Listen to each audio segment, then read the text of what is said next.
आयुक्त स्तर पर अपीलों के लंबन को कम करने के लिए मैं छोटी अपीलों को निपटाने के लिए लगभग 100 संयुक्त आयुक्तों की तैनाती का प्रस्ताव करती हूँ। हम इस वर्ष पहले से प्राप्त विवरणियों के जांच के लिए चुनने हेतु और अधिक सिलेक्टिव रहेंगे। कर रियायतों को बेहतर लक्षित करना। कर रियायतों और छूटों को बेहतर लक्षित करने के लिए मैं धारा 54 और 54 के तहत आवासीय गृह में किए गए निवेश पर पूंजीगत लाभों से कटौती की सीमा को 10 करोड़ रुपए करने का प्रस्ताव करती हूँ। इसी उद्देश्य से दूसरा प्रस्ताव अत्यधिक मूल्य वाली बीमा पॉलिसियों की आयकर छूट को सीमित करना है। युक्तिसंगत बनाना। माननीय अध्यक्ष महोदय, युक्तिसंगत बनाने और सरलीकरण से संबंधित कई प्रस्ताव हैं।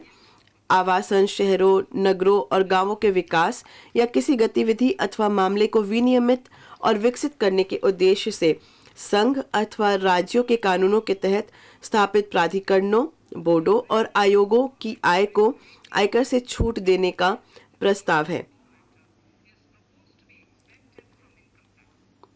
इस दिशा में अन्य प्रमुख उपाय निम्नानुसार हैं। ऑनलाइन खेल के लिए टीडीएस 10,000 रुपए की न्यूनतम सीमा को हटाना तथा उससे संबंधित कर देयता प्रावधानों को स्पष्ट करना। सोने को इलेक्ट्रॉनिक गोल्ड रिसिप्ट में और विलोमतः परिवर्तित करने को पूंजीगत लाभ के रूप में नहीं माना जाना। गैर पैन मामलों में ईपीएफ आहरण के कर योग्य भाग पर टीडीएस दर को 30% से घटाकर 20% करना और मार्केट लिंक डिवेंचर से प्राप्त आय पर कराधान।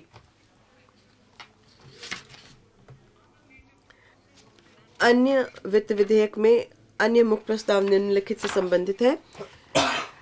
आईएफएससी गिफ्ट सिटी को अंतरित निधियों के कर लाभों की अवधि को 31/3/2025 तक बढ़ाना।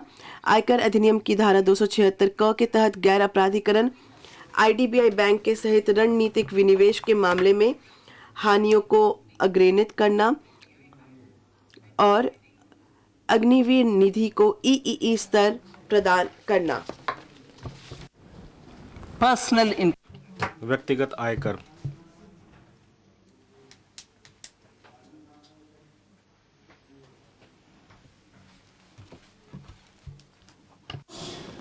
Now I come to what everyone is. मैं अब वह बताना चाहती हूँ जिसका सबको इंतजार है। व्यक्तिगत आयकर। मुझे 5 प्रमुख घोषणाएं करनी है इस बारे में। ये मुख्यतः हमारे परिश्रमी मध्यम आय वर्ग के लिए है, के लाभ के लिए है। जो पहली घोषणा है वो रिबेट से संबंधित है। वर्तमान में पुरानी और नई आयकर व्यवस्थाओं में 5 लाख रुपए तक की आय वाले किसी व्यक्ति किसी प्रकार के आय का भुगतान नहीं करते हैं।